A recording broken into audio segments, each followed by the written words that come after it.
Patient number 11A7, Session 9. Male, 16 years of age, with the abilities of a highly advanced empath. So far, he's made very little progress in controlling this ability. Sessions have been quite challenging as a result, for obvious reasons. Caleb, come in.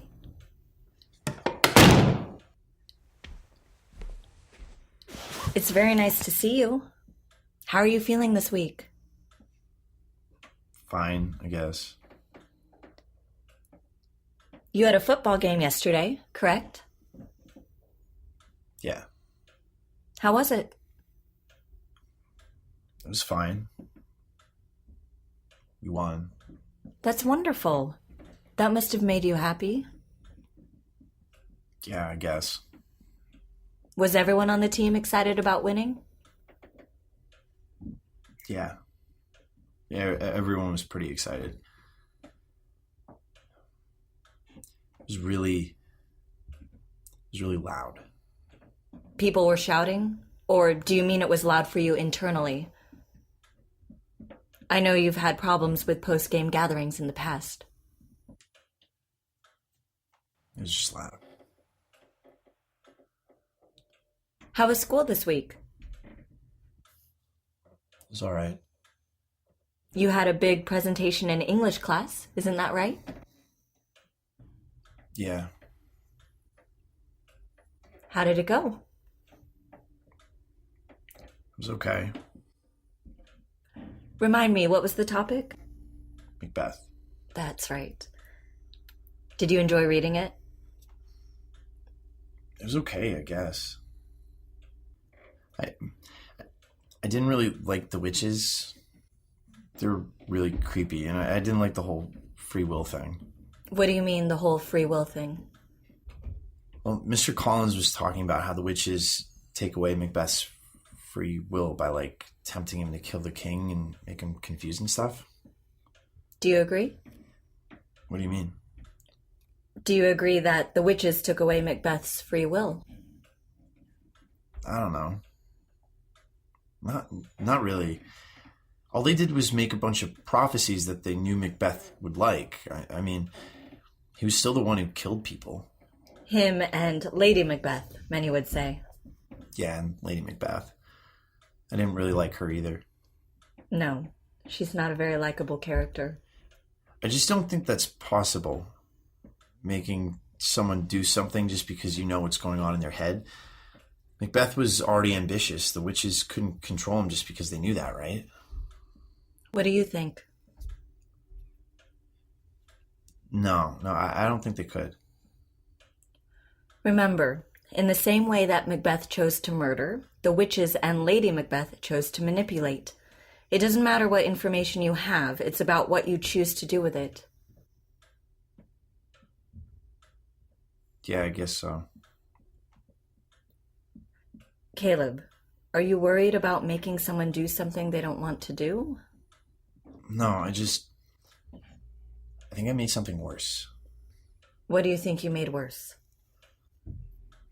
There's this kid in my year. He's like a total loser. Caleb, remember, don't use insults to connect to people. Right? Sorry.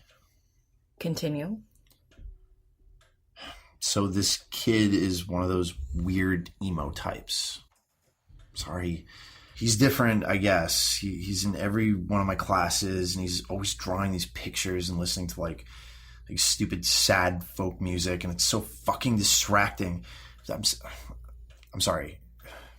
It's all right. It's good to express your frustrations. Does this boy... What's his name?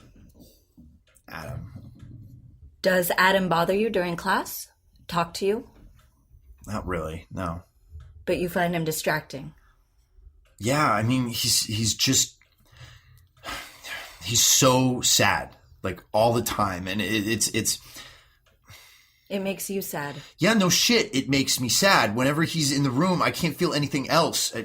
I just feel his stupid emo-ness crawling all over me, and it's not fair, okay? I don't care that he's sad. A lot of people are sad. Just fucking deal with it. What does it have to do with me? Remember what we talked about, Caleb. Responding with anger is not productive. Okay, I know you say that, but I think you're wrong. When I get angry, the other stuff goes away. But you're not dealing with it. You're overpowering it. Why is that a bad thing? Because it's a temporary solution. Caleb, you have a wonderful gift. Being able to feel other people's emotions is something many people would be thankful for. I know it would certainly make my job a lot easier. When you try to drown that out with anger and frustration, you muddy the waters. You need to learn to take in each feeling and balance them alongside your own emotions. I know that's easier said than done. No kidding. I can't balance shit if I'm walking down a hallway of 100 students who all have their own stupid problems and emotions. It's just, it's like suffocating, you know? Other students' problems are not stupid. Everyone has their own burdens to bear. Yeah, so why should I have to bear all of them? I didn't ask for this. I don't want to deal with this anymore. Your mother told me she wants to get you at-home tutoring. I know you have an easier time with adults. Have you considered taking her up on her offer? I wouldn't be able to play on the football team if I did homeschool. And adults are better, but spending all day with one person is hard. I started feeling only what they're feeling, and I don't like that. It's like having someone else inside of my chest, you know? I see. I have to say, I'm surprised you find football enjoyable still. Don't your teammates' emotions get in the way of the game? Not really. Look, it's easier when everyone is feeling the same thing. Football's intense, but it's I don't know. It's comfortable. It's simple.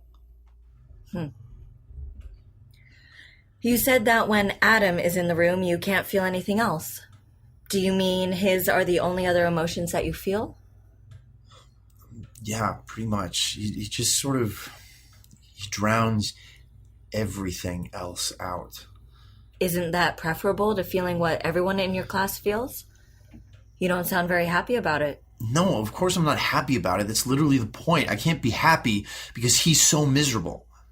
Do you know why he's sad? No, how the fuck would I know that? I'm not a mind reader. I just know that he's sad. In previous sessions, you've talked about how similar emotions can have slightly different colors to them. Happiness over getting a good grade versus happiness over seeing a friend, for example. You feel that difference. It's something you felt many times in school, correct? Those different colors? Sounds a little gay when you put it like that, but yeah, I guess. Caleb. Sorry. So, does Adam's sadness have a special color to it? Is he sad over his grades? His family? Like I said, I'm not a mind reader. But I mean, I don't know. It's pretty general. He's lonely, I guess. Yeah, he feels alone. He doesn't have a lot of friends, so I guess that makes sense. Actually, I don't think he has like any friends. So perhaps that's why you only feel him when he's around. His loneliness isolates you from feeling anything else. Yeah, maybe. I mean, look, people are lonely and sad all the time. It's high school. He's just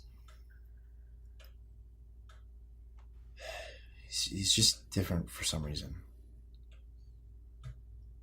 You said you made something worse this week? Did that have to do with Adam? What? Yeah. Yeah, it did. What happened? Well, we did our presentations on Macbeth. Mine went pretty okay. I mean, I basically just read off the Spark Notes for it. So, what?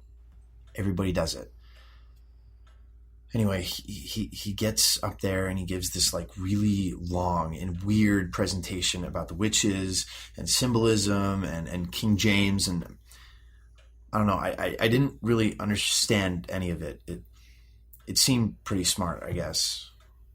Mr. Collins was impressed, but all of us were like, who does this nerd think he is? It was just really show-offy. And that bothered you? I mean, a little. It was really annoying, but at least he wasn't sad during it. He was just focused. So, that was a little bit of relief. But it bothered some of the other guys. What other guys? Some of the guys from the team. They were giving a hard time about it after class, calling me names and stuff, pushing him around, Were you a part of this behavior? No. I mean, why would I want to make him worse? It's just going to make me feel worse. And did you feel worse? Yeah, I did. I mean, he was starting to get really sad again and really angry.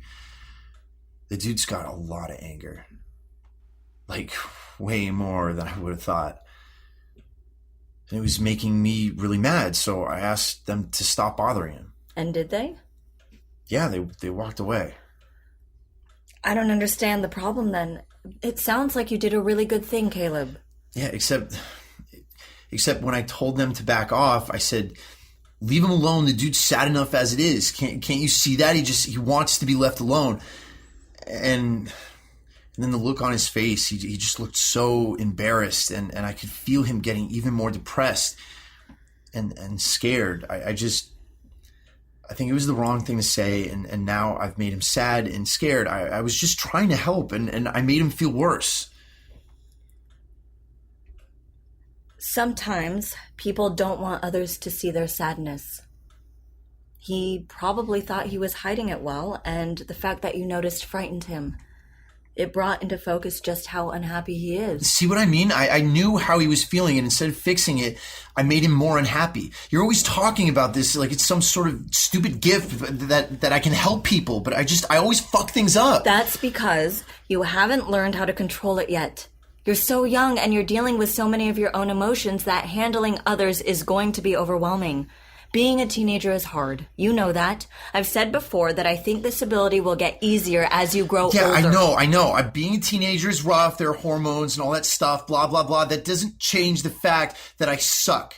It's not an excuse. Someone was sad, and then I opened my mouth, and now they're sadder, and I don't know what he's going to do or how he's going to react or if he spent the whole weekend thinking about it. And would you stop that? I can feel your fucking pity bleeding out of you, and I don't need it. I'm not some pathetic emotional loser, okay? I'm not like him. Okay, Caleb. Caleb, it's all right. It's all right. I don't pity you.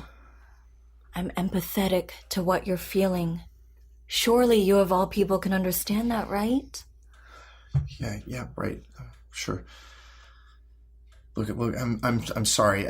Your feelings are normally pretty quiet, and so it just surprised me. That's all. I see. I think you're being too hard on yourself. You are not responsible for what other people feel. But, as I was saying earlier, you can choose how to respond to it. You need to get these outbursts under control. Think before you speak. And that will only be possible if you learn to filter the incoming emotions. I think it's possible you're not in control of your own feelings because they're being overpowered by others. That's why you need to learn to balance them. Yeah, I know. I don't want anyone to get hurt. That's all. I have an idea. I think you've been given a unique opportunity. Awesome. More unique opportunities. If you couldn't do what you do you think you would have noticed that Adam felt worse after you intervened? No, I guess not. But I wouldn't have gotten involved in the first place if I couldn't do what I do. I just mean that you know now that he's feeling worse, and maybe you can help make that better. Make the choice. I think you should talk to him on Monday. Try and become friends. Why the hell would I do that? You said yourself that he's lonely. He could probably use someone who understands what's going on with him, and it might help whatever misplaced feeling of guilt you have if you befriend him. Using my ability to make someone feel a certain way is exactly what I'm trying to avoid. Isn't that an abuse of power or something? Is it? I don't know. Adam's feelings are having a profound effect on you for a reason. I think you owe it to both him and yourself to find out what that reason is. If his emotions are so overpowering, perhaps it will help you learn focus and control to get some one-on-one time with him. Learn to contain both his feelings and yours. I don't know. This sounds a little weird to me. Promise me you'll at least try. Ask him to have lunch with you this week and try to get to know him. Focus on the feelings that are coming from him and see if you can control how much it affects you. Will you do that? Yeah, okay. I mean, I'll try. Thank you. Now, let's work on your meditation exercises.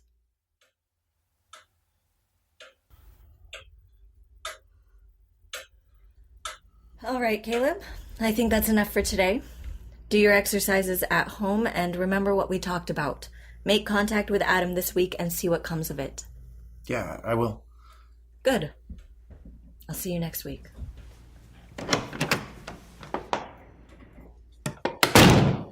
End of session 9. Interesting progress today. Subject showed increased focus in his exercises after venting about a fellow student. I've encouraged him to pursue a friendship, and I posit that the results will be very telling.